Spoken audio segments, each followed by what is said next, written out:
Even Lakshmana was not capable of that task. It took Rama 2 full days to accomplish this task. He had to use all the arrows and weapons he knew. Vibhishana and Kumbhakarna faced each other on the battlefield when their hearts were at peace. Vibhishana saw Rama getting ready to face Kumbhakarna and realized the seriousness of the situation. He himself took up his mace and went out to face his brother. Seeing his brother coming to fight against him, Kumbhakarna's heart became tender. He was convinced, as a result of Ravana's behavior, Lanka and the demon army would be completely destroyed. The next few verses are softer, more surprising, equally unexpected. Kumbhakarna said these words to his brother, "You must live to continue the clan." What happiness came to his mind at this moment, who can tell? Because, the words he speaks next indicate his action to be taken against the enemy. "I am fierce by nature. In a war, I do not see who is on my side and who is not. Leave my path. Protect yourself. Na vedi samyu shaktar svanparan va nishachara rakshaniyaosi mi vatsa satyumetid bravi miti." The word, vatsa, used here seems to be spoken with love. Vibhishana tells the reason for his joining Rama's side. Whether Indra Garuda came to his aid or not, whether he gave verbal instructions or not, whether he was a foot soldier or not, whether Aditya was the one who gave the advice in his heart, all these are not officially reliable. Rama knew all the weapons. Without using the most powerful weapon he knew, the Brahmastra, Ravana would not have been killed. Its experiment is the ultimate experiment that surpasses all others. He says that his purpose was to save the demon race. Saying this, he moves away. Evamugta dola shuperniko gadapani vivisana ekantam ashritobutwava chintayamasa sansthita. On hearing the words spoken by Kumbhakarna, tears filled Vivisana's eyes.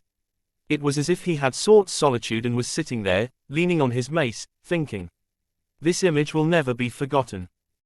This meeting between the brothers and the significance of this episode are very memorable in the history of the war in Lanka. When Ravana fell down and died, there was a great lamentation. As much as his women sitting around were overcome with grief, so was the grief felt by Vivisana. The women sat praising how great a Lord Ravana was and how much they had lost. Mandodari's lamentation was immense. Mandodari knew both his strengths and weaknesses. She had said that bringing Sita to Lanka had been a big mistake. She lamented how dear Ravana was to her now, how wasted their lives and fortunes were now that he was dead, how destitute they all had become in his absence. Her grief was heartbreaking. Its structure spread throughout a whole poem. Vibhishana also knew that his brother was very great. How he had brought his death upon himself had caused him grief. No matter how real this was, in the end he was not sure that it was right for him to fulfill his duty to a worthy lord. Rama also knew what a great warrior he was. Death-dealing enemy, enmity among the enemy after death. Once, Ralapalli read this to me with great emotion. He said, "It is not right. It is truly the mark of a virtuous and virtuous man." This statement shows how great the idea of silence was in Rama's mind. This attitude of Rama highlights a couple of important features of the leadership represented by the hero of the Ramayana. Just as others are influenced by Rama's personality and greatness, Vibhishana is also influenced. Even when he becomes the king of Lanka, when Rama gives a harsh verdict on Sita and says, "Ravananka parivrashtam," he remains silent in return without saying a word. He knows how chaste and pure she was in Lanka and how Ravana did not and could not rape her. He could attest to the truth of it. However, his tongue was tied. He tried to accept any small token from him to express his gratitude. He tried to accept his hospitality at least for one night. Rama refused anything. He told all the leaders of Sugriva's army and the soldiers to provide food, drink and bath. "Bharat is waiting for me. I should not stop for bath and clothes. I must go quickly. Ayodhya is very far from here. It is difficult to reach there. I must hurry to keep my promise to Bharata."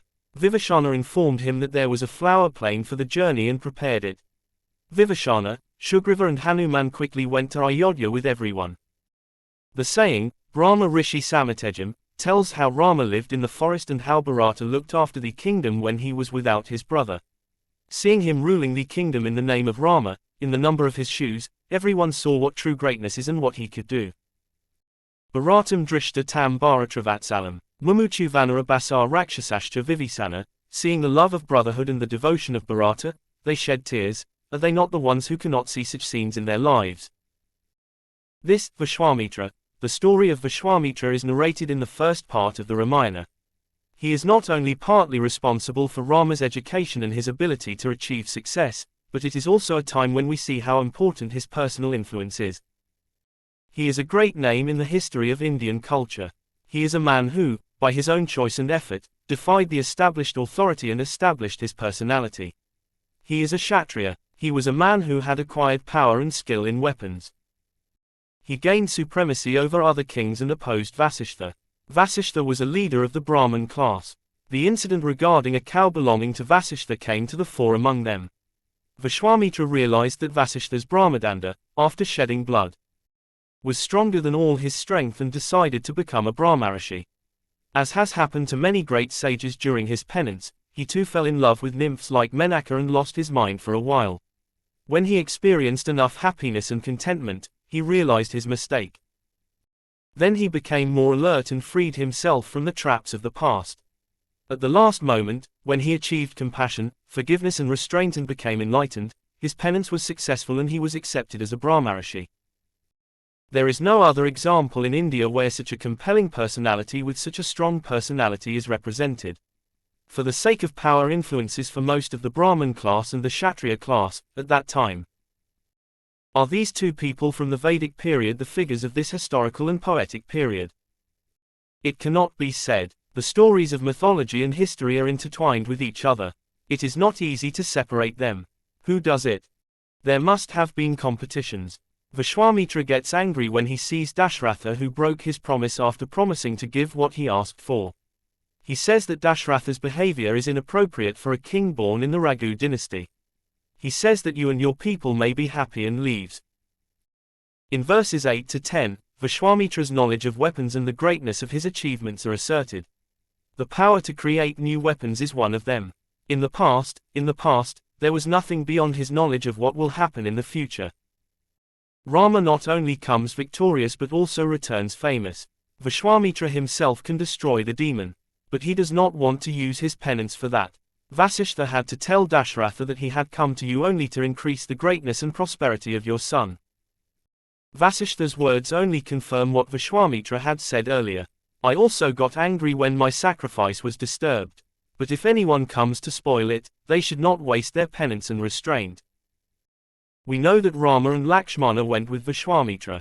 Throughout the time they were with him, on the way and in the ashram, the sage taught them the arts of peace and war. He taught them the methods of restraint. He taught them various instructions and many mantras. He blessed them with such a devotion that there would be no one as powerful as Rama. He made Rama free from any pain, fever or change in form. Sleep, pramutate. Vasishtha Vishwamitra were the builders of kings. In the philosophical traditions that emerged during the Vedic period, the name of Vishwamitra seems to have been more prominent than that of Vasishtha. Vishwamitra, the sage of the Gayatri mantra, who makes a Brahman a Brahman, in time, Vasishtha, who became a leader in the priestly class, gained more prominence. Vishwamitra is famous for being the builder of the art of archery.